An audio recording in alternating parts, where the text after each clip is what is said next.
kusoo dhawow Qaraax Tube fadlan subscribe dheh waxaad ka helaysaa macluumaadkii ugu dambeeyay kubadda cagta iyo sheekooyin kale. Chelsea ayaa la ciyaari doonta kooxda kubadda cagta Inter Milan oo ciyaar soo gali doonta maanta 8 saac iyo 5 daqiiqo.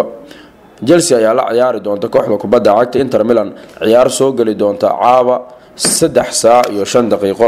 Tababaraha kooxda Chelsea Mauricio Sarri iyo taageerayaashiisa ayaa mar kale tijaabo adag mari doona sababtoo ah Chelsea waxay kulankeedii koowaad soo bandhigtay qaab ciyaareed wanaagsan waliba ilgaara waxaa loo lahaan doonaa saxiixa cusub ee kooxda kubadda cagta Chelsea xidiga la yiraahdo Jorginho kaas oo wacdar sameeyay 45 daqiiqo oo Blues u ciyaaray kulankii la soo dhaafay.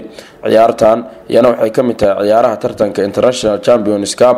Kooxda kubadda cagta ee Blues ayaa doonaysa inay wacdar sameeyso inkastoo Inter Milan iyaduna ay tahay koox aan dab yar shideenin.